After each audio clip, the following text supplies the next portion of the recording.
नमस्कार दोस्तों, स्वागत है आपका इंस्पायर इंडिया टुडे के खास बुलेटिन में, जहां आपको मिलेगी देश दुनिया की तमाम बड़ी खबरें। तो चलिए बिना देर किए शुरू करते हैं आज की पहली बड़ी खबर से। पूर्व पीएम मनमोहन सिंह को चुनाव में हराने वाले वीके मल्होत्रा का निधन। 94 साल की आयु में ली अंतिम सांस। वे दिल्ली भाजपा के पहले अध्यक्ष थे और उन्होंने जनसंघ काल में ही दिल्ली के संघ की विचारधारा के विस्तार के लिए महत्वपूर्ण योगदान दिया था। उनके निधन से राजनीतिक गलियारों में शोक की लहर है। लंदन के टेविस्टॉक स्क्वायर में महात्मा गांधी की प्रतिमा के साथ तोड़फोड़ की घटना ने भारत को स्तब्ध कर दिया है। भारतीय उच्चायोग ने इस निंदनीय कृत्य की कड़ी निंदा की है। इसे अहिंसा के सिद्धांत पर हमला बताया। यह घटना अंतर्राष्ट्रीय अहिंसा दिवस से ठीक पहले हुई है। उच्चायोग ने स्थानीय प्रशासन से तत्काल कार्रवाई की मांग की है। एशिया कप 2025 में पाकिस्तान को हराकर भारतीय क्रिकेट टीम एशिया कप जीतने के बाद स्वदेश लौटी। मुंबई, हैदराबाद और अहमदाबाद सहित कई शहरों में खिलाड़ियों को भव्य स्वागत किया गया। मुंबई में कप्तान सूर्य कुमार यादव के घर लौटने पर उत्सव जैसा माहौल था। यहाँ ढोल नगाड़ों के साथ भारत माता की जय जयकार के नारे गूंज रहे थे। वाकई एशिया कप जीतने के बाद भारतीय टीम के लिए एक लाइक तो बनता है। साथ ही कमेंट बॉक्स में कमेंट कर दे भारत माता की जय।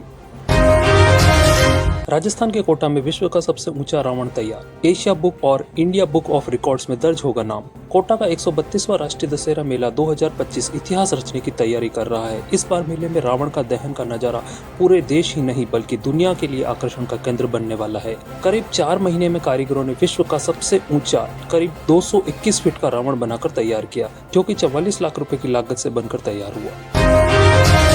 ट्रंप की तरफ से पीएम मोदी को आया प्रस्ताव। इजराइल हमास युद्ध खत्म करने का दिया प्रस्ताव। पीएम मोदी ने गाजा में चल रहे इजराइल हमास युद्ध को खत्म करने को लेकर अमेरिकी राष्ट्रपति के प्रयासों का स्वागत किया। पीएम मोदी ने कहा कि हम राष्ट्रपति डोनाल्ड ट्रंप की तरफ से गाजा संघर्ष विराम को समाप्त करने के लिए एक व्यापक योजना की घोषणा का स्वागत करते हैं। दशहरे से पहले सोने ने तोड़ा 14 साल का रिकॉर्ड। सोने की रफ्तार रुकने का नाम नहीं ले रही है। मंगलवार को सोने की कीमतें कारोबार शुरू होते ही 1200 रुपए उछलकर नए रिकॉर्ड स्तर पर पहुंच गई। अमेरिका में गवर्नमेंट शटडाउन और इंटरेस्ट रेट के आगे और कमी की संभावनाओं को देखते हुए सोने में उछाल आई है और यह 14 साल के सबसे बेहतर मासिक प्रदर्शन की तरफ बढ़ रही है। आयुष्मान कार्ड धारकों के लिए बड़ी खुशखबरी। योजना में अब ओपीडी का खर्च भी शामिल। उत्तर प्रदेश के मुख्यमंत्री ब्रजेश पाठक ने आयुष्मान भारत योजना के 7 वर्ष पूरे होने पर कई डिजिटल सेवाओं की शुरुआत की। अब आयुष्मान कार्ड धारक को घर बैठे ही अस्पताल की जानकारी पा सकेंगे और ऑनलाइन अपॉइंटमेंट भी बुक कर सकेंगे। आयुषी चैटबॉट और आयुष्मान सारथी ऐप जैसी सुविधाओं से मरीजों को काफी सहूलियत मिलेगी। सरकार का लक्ष्य है कि ज्यादा से ज्यादा अस्पताल इस योजना से जुड़े। मुख्यमंत्री योगी आदित्यनाथ ने युवाओं से किया संवाद। युवाओं को अयोध्या भ्रमण के दिए निर्देश। मुख्यमंत्री योगी आदित्यनाथ ने जनजाति युवा आदान प्रदान कार्यक्रम में भाग लेने वाले युवाओं से बात। उन्होंने प्रधानमंत्री के एक भारत श्रेष्ठ भारत अभियान को महत्वपूर्ण बताया और पंच प्राणों पर जोर दिया। युवाओं को देश की सांस्कृतिक विविधता को समझने और गुलामी की मानसिकता को त्याग करने के लिए प्रेरित किया। मुख्यमंत्री ने युवाओं को अयोध्या का भ्रमण करने का भी निर्देश दिया।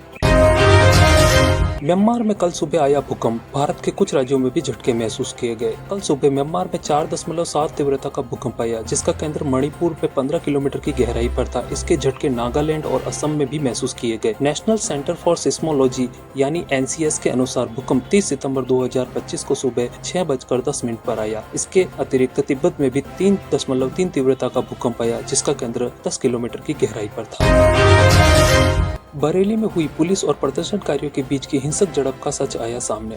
नमाज के बाद भीड़ जुटाकर रसूख खरीदना चाहता था तौकीर रजा। पूर्व जिला अध्यक्ष नदीम ने खोले बड़े राज। IMC प्रमुख मौलाना तौकीर रजा नमाज के बाद भीड़ जुटाकर रसूख खरीदना चाहता था। मौलाना के बेहद खास पूर्व जिला अध्यक्ष नदीम खान ने पुलिस को बताया कि मौलाना बरेली में 1.5 साल से अपने बूते भीड़ नहीं जुटा पाने से चिंतित था। वह मजहब की आड़ में पश्चिमी उत्तर प्रदेश के मुसलमानों के बीच पैठ बनाकर उनका रहनुमा बनना चाहता था। तो दोस्तों, ये थी आज की सबसे जरूरी और काम की खबरें।